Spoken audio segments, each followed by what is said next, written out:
Hey everyone, Jess here from Jessie on a Journey and Travel Blog Prosperity, back with another travel blogging tutorial. Today, I actually have an interview for you, and it's from my Profitable Travel Blogger podcast. Now, as travel bloggers, one of the best free tools that we have at our disposal is social media. And one particularly engaging form of social media is Instagram stories. According to Social Pilot, Instagram has over 2 billion active monthly users as of April 2024, with 70% of their users watching Instagram stories daily. This, along with the top of the feed placement and the ability to add interactive elements like links and stickers and polls, really makes it a powerful tool for connecting with and engaging our audience. But how can you strategically use Instagram stories for your blog business growth? Well, that is exactly what we'll be talking about today in this video. Our guest expert, Christine Lozada, or at Christine Lozada on Instagram, is the queen of social storytelling. She is honestly one of my favorite creators to follow on the platform. And she has used Instagram stories to successfully land collabs, get noticed by brands, and attract the right audience. And today, she'll be sharing her best tips to help you do the same. But first, I want to direct your attention to the description of this video or the QR code on the screen, where I've shared a link to my free travel blogger resource library. Inside, you'll snag access to 55 plus resources, from cheat sheets to workbooks to workshops to video tutorials that can help you truly turn your blog into a profitable business. And that includes an Instagram story cheat sheet based on today's episode. I am all about implementation, and I really want to make sure that you don't just listen to the episode and forget about it, but that you actually use what is shared to make your blogging life easier. Feel free to even pause this video to go grab those resources. You back? Then let's dive in. All right. Well, thank you, Christine, so much for taking the time to share your Instagram story tips. To start, can you just tell us a bit more about yourself, your business, and how you got into Instagram? Yes, I'm Christine Lozada. I'm a travel creator. I'm a travel YouTuber. I also love flying drones. I have a drone YouTube channel. And I have a podcast called Everyday Badassery, which is part travel stories and also part how to become a better and badass travel creator. I got into Instagram because if you're not on Instagram, like you got to get on Instagram. Everyone is on Instagram. It's the place to be. And I really started Instagram and creating around the same exact time, which was during the pandemic in 2020. And during that time, there was a lot of people joining Instagram and they were putting out a lot more features. So that's when I really started going hard on that platform. I agree. I feel like there's just so much you could do on there too. Main feed, stories, all this stuff. And speaking of stories, let's just start with the basics. What makes Instagram stories specifically so powerful for travel bloggers, and why should we be using them? Oh, stories. I feel like stories is one of the best ways to just stay connected with your audience and to stay relevant. I think about things where, like, it's something as simple as you call an old friend or you think of an old friend and you're like, oh, wow, I haven't called them in a while, versus if they are constantly popping up in your feed, wherever that feed may be. And within Instagram, stories is one of the best ways to show up keyword casually, but show up on brand and just be in front of your audience and keep you and your content and your blog and what you create top of mind for them. And so stories, in my opinion, is powerful because you can keep people like, oh yeah, that's right, Christine, she flies drones. Oh yeah, Christine, she's traveling on Virgin Voyages. Like, oh yeah. And you just stay top of mind and it's an easier place.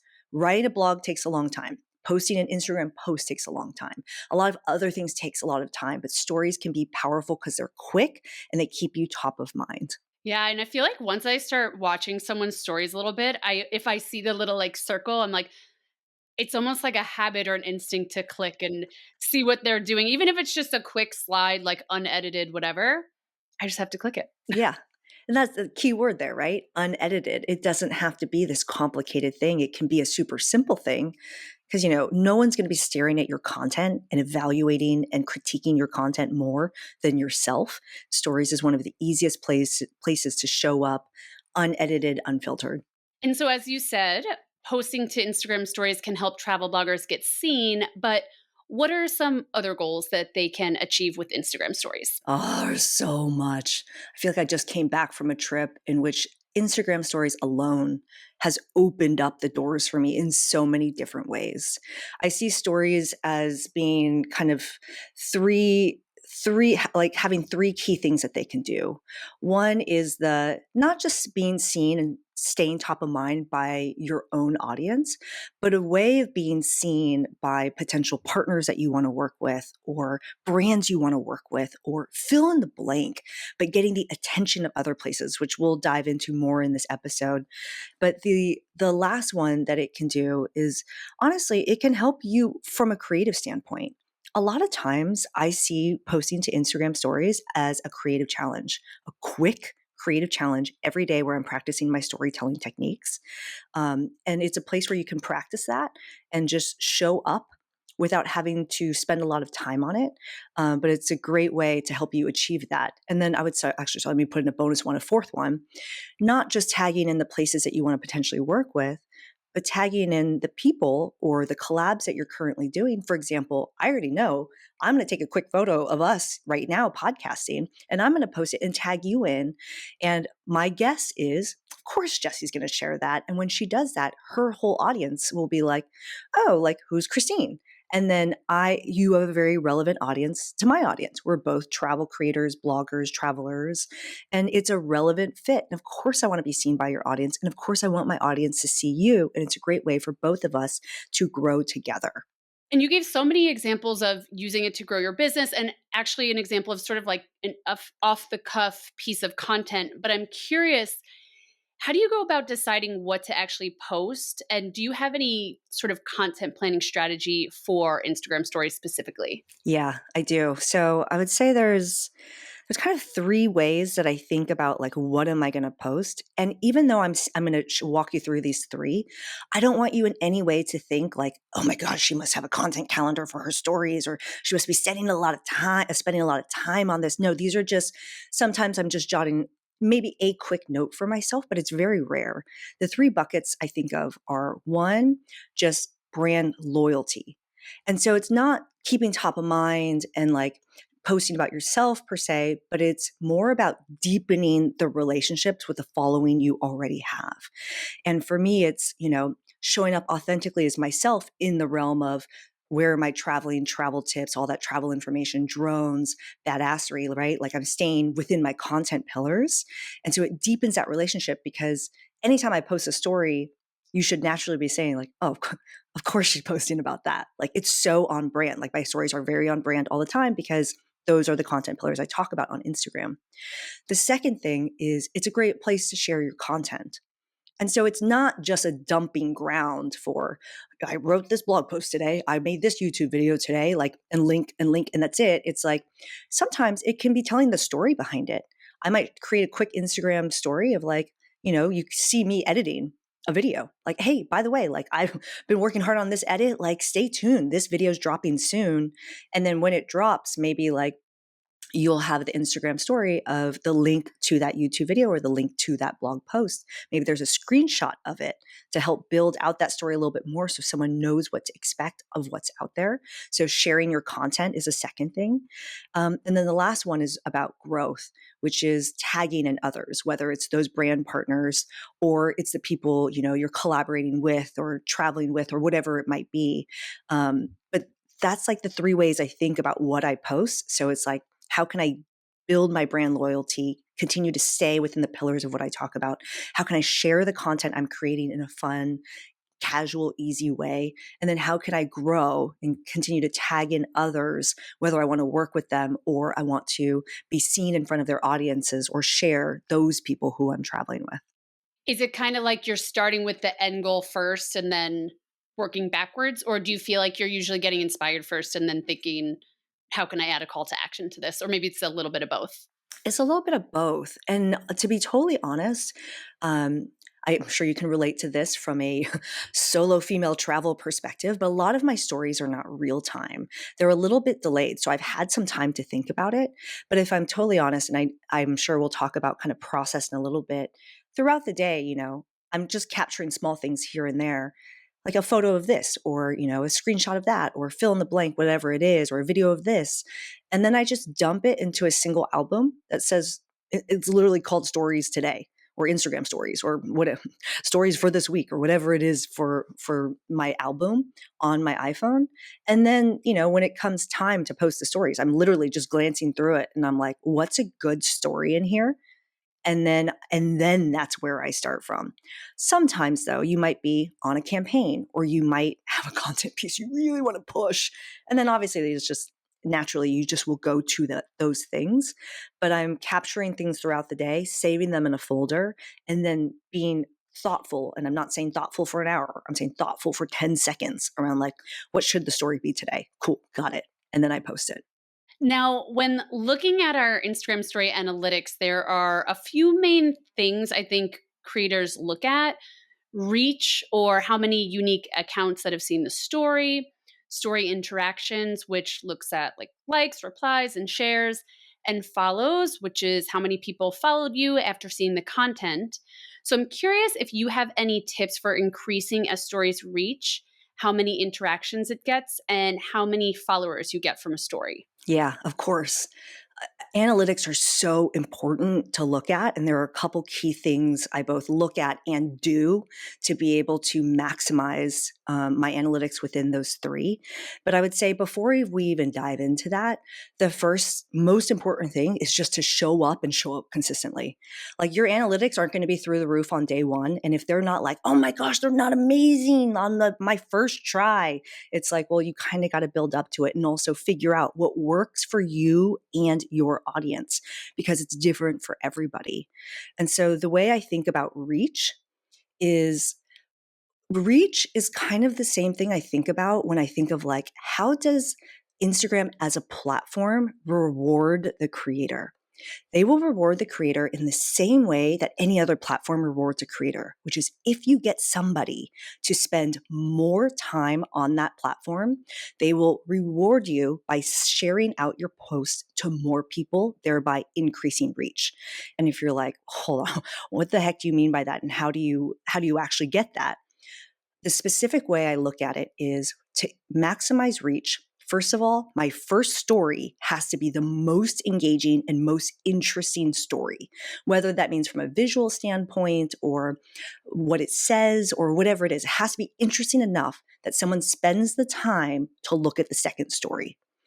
And so think about that. If your first story sucks and someone doesn't make it to your second story, Instagram's probably going to be like, yeah, her stories are not good. So we're not really going to give you a lot of reach because people aren't even getting to the second story.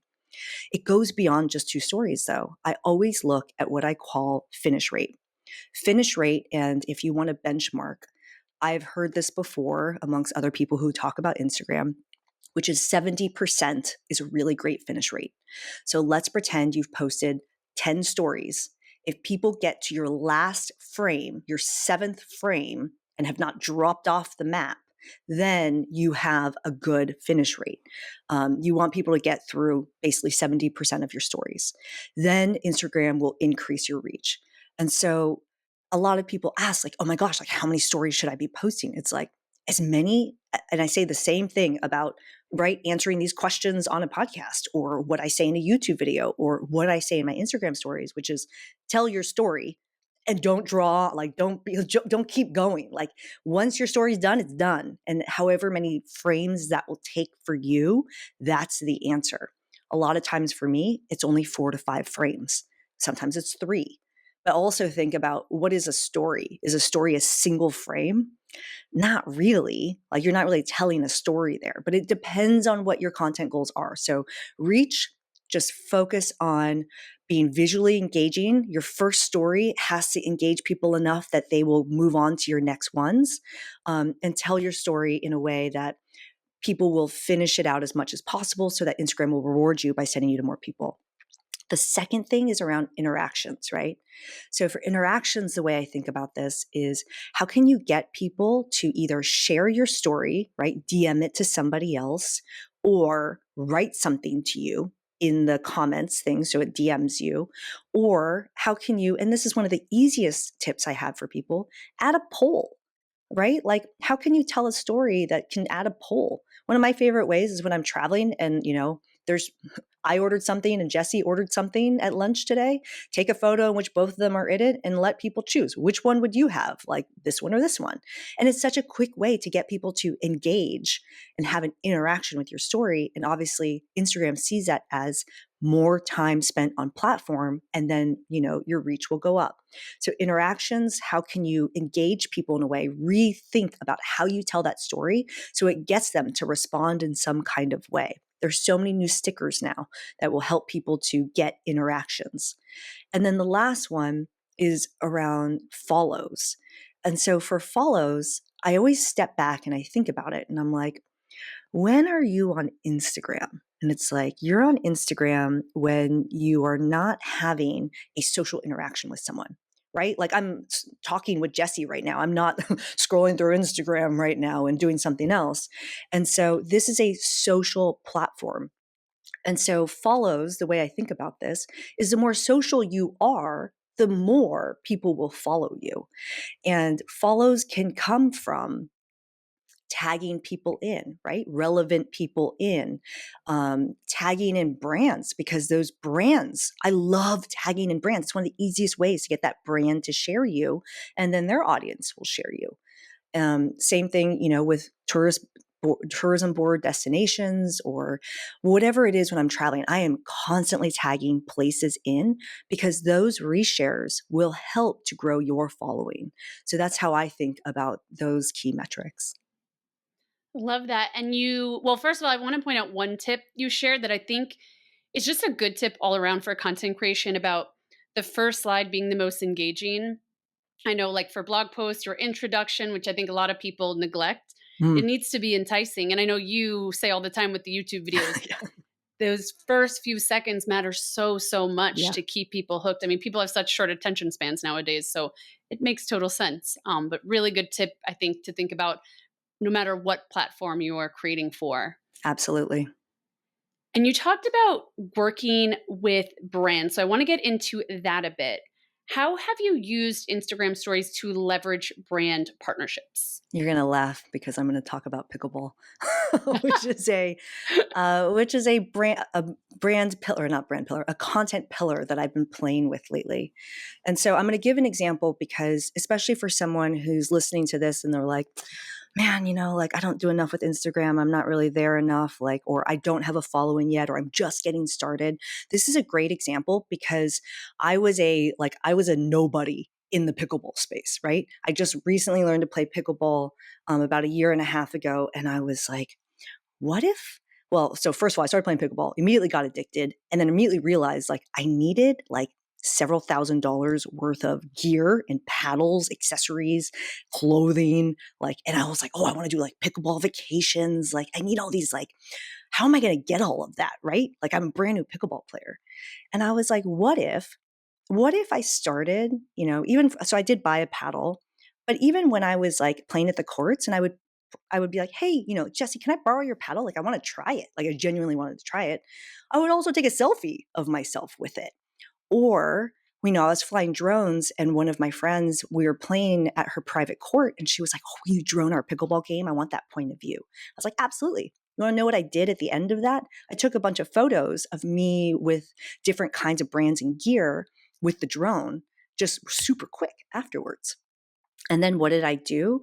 I went to Instagram and I started tagging all of those things. I started tagging in the brands. I started tagging in all the different things that I would interact with, or tagging in, those pickleball courts or that hotel that had the pickleball courts. You want to know what happened 2 months later after doing this consistently, maybe like once a week?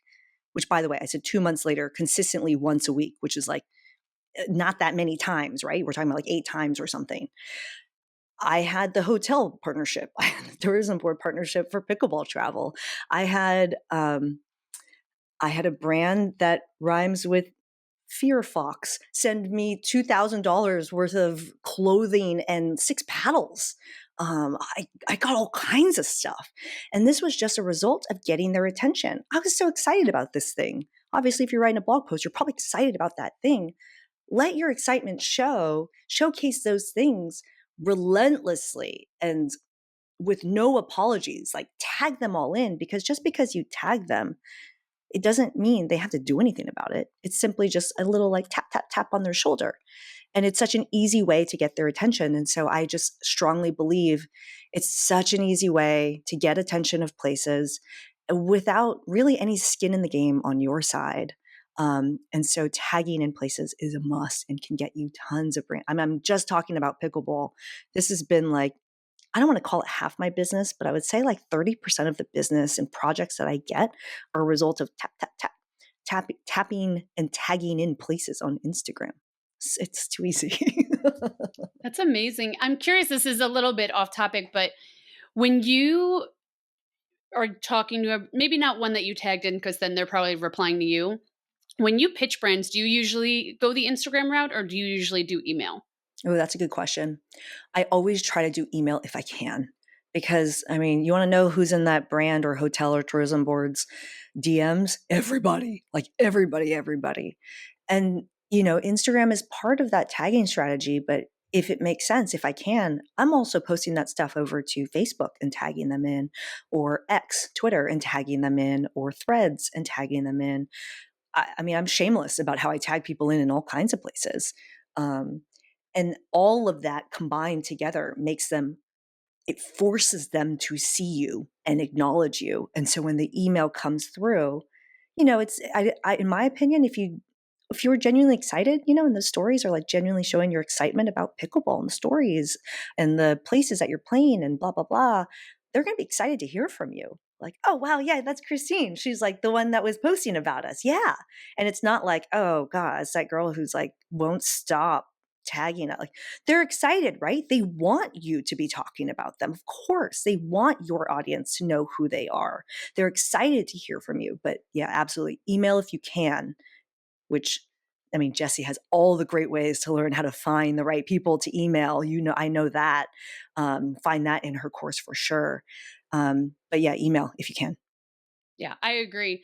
I know of some brands I've talked to are like, oh, yeah, you can have, if I'm like, oh, can I share with my audience? So like, oh yeah, have them DM us. And I'm like, wow, I feel like some Oh, brands geez. have moved to the DMs, but I'm still such an email person that I also am email first. And then I feel like, yeah, if I don't hear back, I'll maybe DM them and say, hey, I'd like to send a pitch. Where should I send it? That that's the way I will DM if I DM. Like, it will be a genuine love and then an ask. It'll be like, "Oh my gosh, like love your brand or love this paddle or loved, this hotel.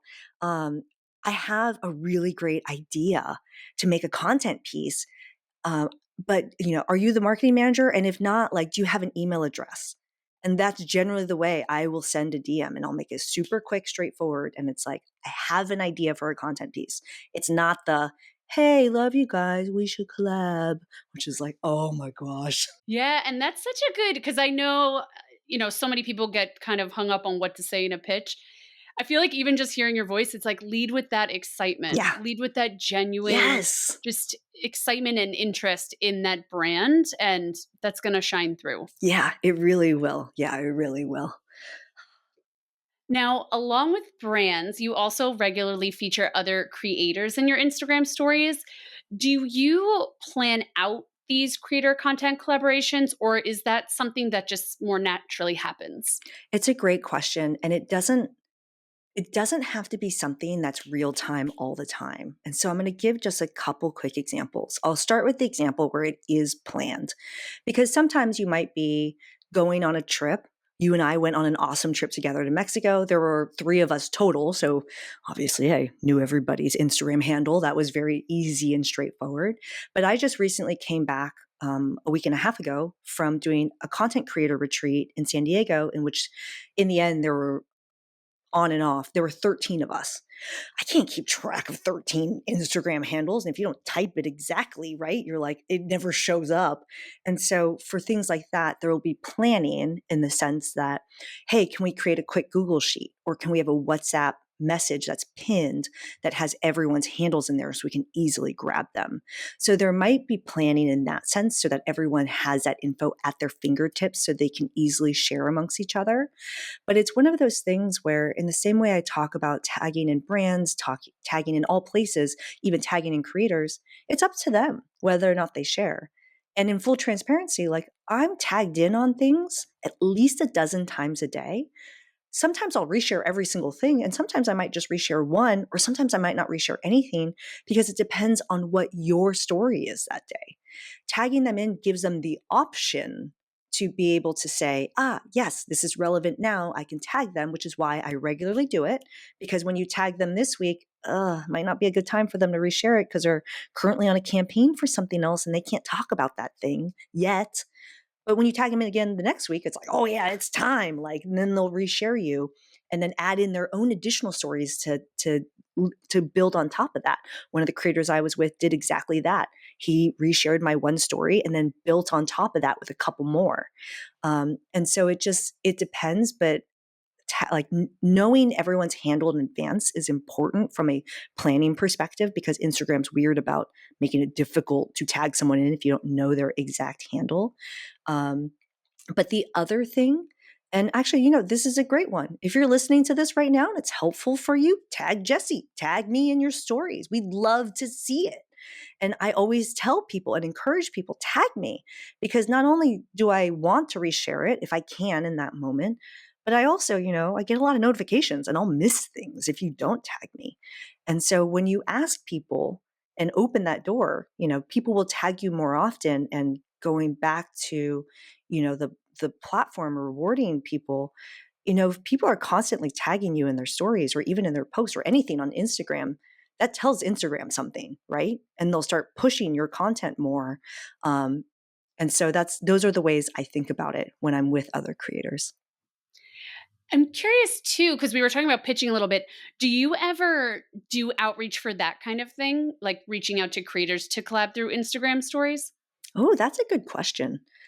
I feel like I'm with other creators so often that I have enough of them to be able to tag in. I will say one thing that I do though, because sometimes, I mean, we try to keep our stories as relevant to time as possible, but sometimes you might be resharing something from a year ago. And so I might tag in that person and likely they'll miss it, right? Because they're busy people. We only have 24 hours to see it. And so I'll simultaneously send them a DM to say like, hey, just so you know, like I tagged you in this or something like that to see if they'll share it.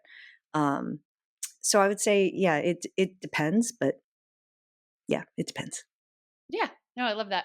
I've talked about this before on the podcast and YouTube channel is I do a lot of outreach for collaborating with other creators, but it's usually email based, like swapping opt-in freebies and guest emails. Mm. But I feel like there's other types of collaboration more with social that I probably should be experimenting with. Oh, wait, But I got one for you. There are creators that I totally fangirl.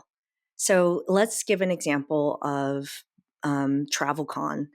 Before I went to TravelCon, I got put on the speaker lineup kind of at the last minute and was really curious about a lot of the other speakers. And also attendees. And I was just reaching out to people through Instagram DMs in that sense to see like, oh, I just want to say hi, like I'll be looking for you in the halls, things like that.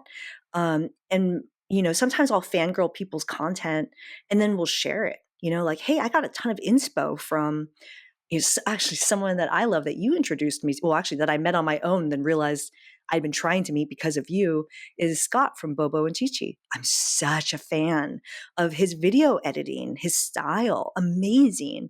There are a lot of times where I'll post something. Here's my drone shot in my edit. And you want to see something sick? Like, look at Scott's. Like, and then I'll reshare something that he had put out there. And a lot of times, like, I already know I will probably be asking them to come onto my creator podcast at some point. And I will be reaching out through the DMs on Instagram to do that. But there's also a lot of like creators that you just find and collabs that I found just from watching people's content, interacting with their content. And it eventually goes to the DMs. And there's so many people I've met over Instagram that I eventually hung out with or traveled with or flew drones with or something. Some kind of collab came from it. So yeah, absolutely. But anytime it does get serious, it's like, can we talk about this over email? Because the DMs are just a dark and scary place because there's so many of them. Yeah, I feel like it is good. I was actually out, I was with Nomadic Matt the other day, and I told him about another creator that he's very close with that I wanted to connect with. I don't even think I noticed it went in Instagram and like did an intro in the DMs. And then we were sending voice notes back and forth, and now we're chatting. I'm like, okay, I I don't want love to miss that. anything because I'm not the best with DMs. So once we were like, okay, yeah, let's do some collaboration. I'm like, okay, I'm gonna email you now. I But love in the that. initial stages with the little voice notes and stuff, it does make it easier to just kind of quickly answer without Yeah. like a whole. I feel like when I send an email, I'm like proofreading it and formatting, whereas on Instagram, it's a little more quick. I totally agree. I totally agree. Now, one pain point that holds many creators back from posting to Instagram stories is time. So I'm curious if you have any tips or you use any tools to streamline your process for planning, creating, or scheduling your story content. Yeah. Absolutely. So I have stories live all the time. Like if I ever go dark on Instagram stories, it literally means like something happened to me, whether my flight was delayed or something. I don't know. Well, actually, no, never mind. My flight was delayed. Stories are definitely going live. But I have stories live all the time. And one of the ways that I stay on top of the content creation is, and I've referred to this, it's got to be quick. It's got to be fast.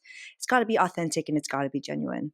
And so the way I think about it is, throughout the day, I'm taking photos and videos, I'm dropping it into that folder. And one of the things I love when you drop it into Instagram or when you drop it, sorry, into iPhone folders is you can rearrange your photos within there. So sometimes I'll just rearrange them so when I pull it up on Instagram, I can grab them quickly. One of the ways in which I execute stories is I tell the whole story at once. So I don't trickle the stories. I don't post one story today at noon and then post a second one today at 6 p.m. and then another one right before I go to bed at 10. I will tell the four stories, the four frames of the story all at 12.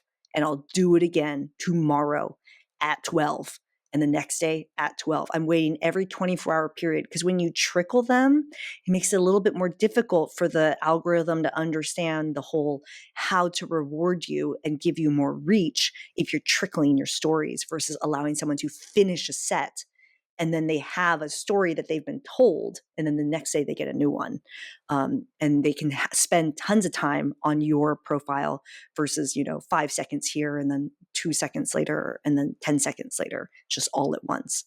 But another thing that really helps me, I've been kind of referring to how difficult it is to tag people in before I tell the story. And again, I'm telling all the frames at once. I will look at those four frames from my iPhone photos and be like, okay, cool. I need to tag Jesse. I need to tag this Rode microphone. I need to tag blah, blah, blah. And I'm going onto Instagram and I'm quickly screen grabbing those handles so that when it comes time to tag them, because if you're in Instagram stories actively posting, you can't close the story and then go look up who that handle is. You need to have them in advance. And so if I forget that handle, I have them in my screenshots so I can look on my iPhone photos. The other way to do that to help you time wise is to post your stories from your phone while you're looking at Instagram from your laptop. That's the other quick way I do it. You can easily grab those handles. Never miss an opportunity to tag in a place. It's better to accidentally tag the wrong person than to not tag anyone at all. I just posted a story today in which I tagged the wrong person. I was like, that guy's going to wonder why I'm posting about him in an Orange Theory fitness photo, and later tagged in somebody else. But those things help me to streamline being able to post quickly. So having that folder within iPhones, within my iPhone, and then being able to grab everyone's handles in advance, whether screenshotting them from my phone or grabbing them from a computer. But again, I'm not talking about hours. I'm not even talking hour. Every day on my stories, I try very hard to spend no more than 10 to 15 minutes posting them. It's got to be quick. Anything more than that, I don't know, it's taking away from something else. Yeah. And you actually taught me the folder trick. I mean, I just throw them into favorites, but at the end of each day of a trip, I try to keep up with it. I look at what I took. It's usually way too many photos and clips. And I choose, okay, what is realistically the few that I'm going to use? And it's so much easier once I get home. Instead of looking at thousands of pictures and videos in my camera roll, I just go to the favorites Yeah. folder and go from there. Learn that from you. I think you shared that in like a travel blog prosperity workshop you did for us on Instagram stories. And I was like, that is genius and such an easy way to save time. Like it's Yeah. not super technical. You don't need to buy any extra tools, just using your phone Yeah. and staying organized. I totally agree. Favorites is a great one. Yeah. Favorites is also an easy one. Do you also take notes on the go, or do you wait till a trip is done and then kind of decompress? Or is it like each day you're sort of thinking, are there stories from this day that I could share? That's a good question. Normally, I lag by 1 day. So what that lag enables me to do, one, obviously travel safely so that people can't track me real time. And if you're like, I don't understand why that's important. Once you learn what happens as a result of not doing that, you'll learn you'll learn to do it. But what that also does, it's giving me 24 hours to absorb what the story might be, right? And I'm not spending those 24 hours thinking about it. I'm not forced in this on the spot after a long day of creating to be like, oh my gosh, like what's the story now? It's like I will post that days, and then with that 24-hour lag, I already have a sense of what the next one is. So I kind of tee up those next couple stories. And then I'm always like a little bit ahead. Like I'm basically one step ahead. And obviously, sometimes from a single day's shoot, you might have 3 days of stories to tell. And so it's just being patient and telling them over time. I am notorious for people will think, oh my gosh, Christine, you were on that trip for like 5 weeks.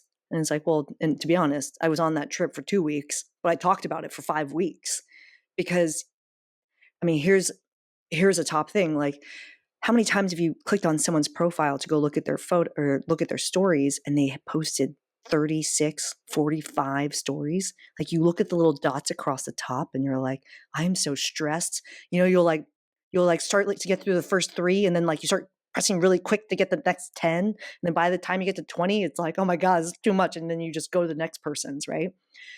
You don't want to overwhelm everyone all at once with all of your stories. And so kind of spacing them out will give you time, and then we'll also like, help you to understand what the bigger story is. And then, there are other stories that come up that you need to tell in between, but you have that content to work with and that room to breathe between posting them should be quick and easy. I mean, yeah, I was in Tanzania for 2 weeks, but my followers think I've been there for 2 months. You might still be there right now. I am still there. Now, before we kind of close things out, I'd love to get your thoughts on what you think the biggest mistakes creators make are when it comes to Instagram stories and kind of using them to grow. I have so many because I personally have made a lot of these mistakes. And we've kind of talked about a few of them, but the first one I want to put up out front is the top mistake is that people think it's hard and it takes a lot of time. And really you have to find the right process for you. We've talked about a few here, but it shouldn't be something that takes a long time. This is your place to be a little bit more unfiltered, unedited, quick and dirty. Like don't think it's hard and don't think it should take a lot of time. But the other thing is, unless your Instagram is, some broader business or, a group or something like that, generally your Instagram is you. It's you and your blog. And so don't forget that the people that follow you are following you. And so one of the top mistakes is that a lot of people don't show up in their stories. And a lot of times, like I force myself to practice, like showing up with no makeup on, looking like crap, coming off the pickleball court, super sweaty, coming straight out of the ocean after scuba diving, flying my drone while I'm wearing a wetsuit, for example. It's like super raw, but people love seeing you super real. And so a top mistake is not showing up and not putting you in it. And then I talked about this one, which is trickling. So I encourage, and actually for those of you who have a check mark and you've, basically had a subscription to Meta, a top mistake that people make is they don't realize they have access to talk to a meta specialist who will look at your Instagram, who will look at your stories, and will give you advice based off of your current performance and what they think is right for you. And so while I say don't trickle, that's also a result of me speaking with one of these meta strategists, which is tell all of your stories at once so that you can get the most amount of engagement time all together at once, and your profile will be pushed more on the platform. And then the other thing is, don't post so many. We talked about that, right? When you have someone who's posting 50 stories at once, like it's overwhelming for your audience. What do you like to see? For me, my sweet spot used to be 10 to 12, but I realized that that finish rate wasn't really there versus I get way more reach and a way higher finish rate when I post 3 to 5 stories. I'm like, great, less is more. And so now I am set on this 3 to 5 stories. And then the last top mistake that I see a lot of people make is that they think they just need to show up on Instagram stories in some way. And so they'll post something random like, this is what my cat's doing today, or like this, this is what I ate for breakfast, which stay on brand. So a top mistake is not staying on brand. One of the most simple things I've done, and this is I just want you to think about how easy it is to tell this story. Every time I fly, I put my camera on 0.5 and I take a photo of me walking over the gap from the jet bridge to the airplane. And then I I'll write something like, how big is the gap today? Because you're walking over the gap, you hold your death grip your phone so you don't drop it. And so I started doing this. And now every traveler and every travel creator can't not think of me when they step over that gap. It's like, oh my gosh, how big is the gap? Oh my God. And then people started taking photos of it and then posting it to their own stories and tagging me or just DMing it to me. And so I've found this simple way to tell a story about travel that's helped me to stay on brand, right? It's not a random thing of the cat, for example, or my breakfast. It's something about travel, yet it's such a quick and easy way to tell a story. And so, what are the things that are on brand for you? And how can you quickly and easily tell those stories and not make the mistake of feeling like you just need to show up with something random? Keep it on brand. Those are the top mistakes I see people make. Yes. Oh, I love these tips. Thank you so much for sharing your wisdom. Before we sign off, can you just let everyone know where they can find you? Obviously, you can find me on Instagram. I am at Christine Lazada on Instagram. And then the other best place to find me is actually somewhere where you can also find Jesse giving killer tips, which is on my creator podcast. Everyday Badassery has a mini series within it with top creators like Jesse spitting really helpful tips. So those are two great places to find me. Amazing. And I will have all of Christine's links listed in the show notes. All right. Now, I hope you enjoyed this video. I hope you feel inspired and empowered to utilize the powers of Instagram stories to grow your blogging business. Don't forget to grab access to the free travel blogger resource library that I've linked in the video description. There are a ton of resources in there on growing your community and increasing your blogging profits. And that includes an Instagram story cheat sheet based on today's episode. And of course, make sure to subscribe so you don't miss future videos sharing these strategies for bloggers who want to turn their blogs into profitable full-time businesses. Happy blogging!